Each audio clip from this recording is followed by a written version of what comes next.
I'm Richard Bass. I'm an urban planner by training.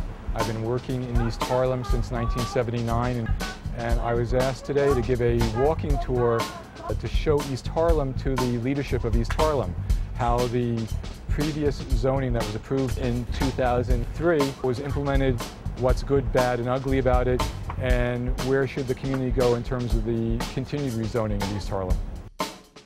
I wanted to start here to show you a couple examples.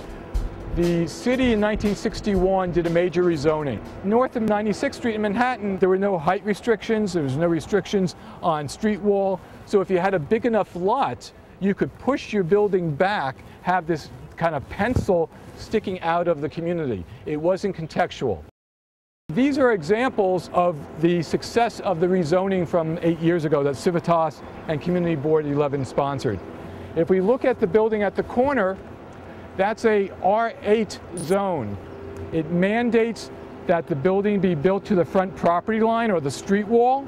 So as you're a pedestrian walking down the street, you have that same sense of place that you traditionally have in the New York environment, the New York neighborhood, the East Harlem neighborhood. Think of that building like a coffee cup. You know, if you pour too much coffee in your coffee cup, you have a mess on your desk. So that building hasn't maxed out that envelope of that particular zoning. New York City is unique in the country, where if in other places, if I want to increase the development on my site, I have to buy your site, demolish your building, and build it on top of mine. In New York City, we can do a paper merger called a zoning lot development agreement, where you have a smaller building, I can buy your air rights, your unused development rights, and pile it on top of my building. Now, the zoning that was approved 8 years ago, you can't transfer development rights across zoning district boundaries. So those brownstones, which are in the mid-block, couldn't sell their development rights to the avenue. And by the way, you know, the East Harlem rezoning was the mayor's first rezoning. He just celebrated his 100th one. You guys were the first. So I just wanted to stop here for a second. You can see this new construction building is a good example of the contextual street wall, where it goes up, 7-8 stories, sets back, and then goes up the rest of the way.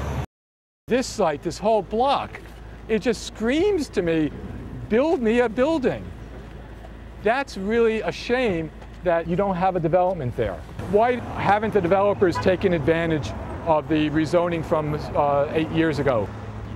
If I'm making sufficient money off of that, and it's the same rate of return as I get if I knocked it down and built a new building, why would I go to the hassle? I got my income.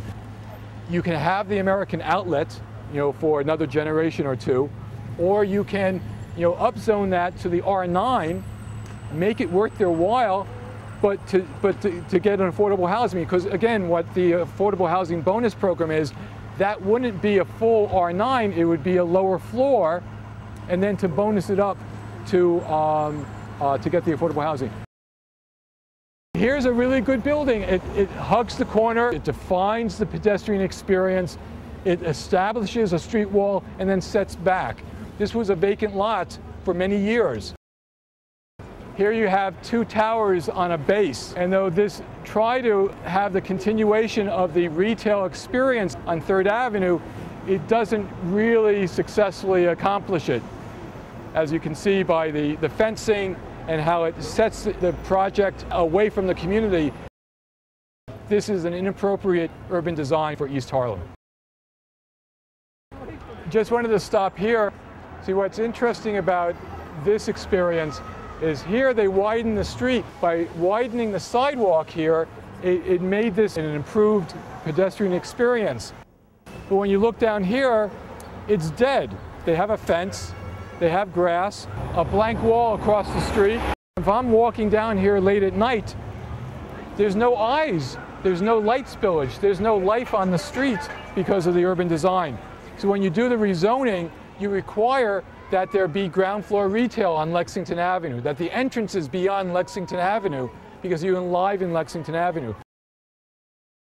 Here, we're now into the first of the super blocks we talked about before. Now we have 7 lanes of traffic. To make this more pedestrian friendly, maybe you bump out the sidewalk, you keep parking, but you lose 2 travel lanes, and you build some retail.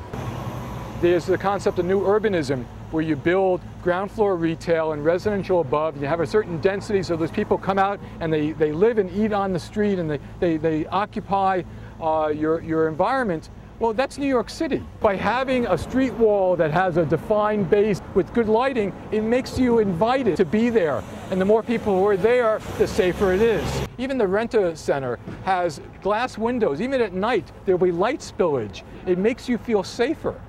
When you build housing that breaks that fabric, it makes it unsafe, it makes it less profitable. So you're walking on that street and all of a sudden you feel alone. So, you know, in hindsight we can be critical, but now we have an opportunity, knowing that these mistakes and seeing what an opportunity this could be, you know, what do we do with it?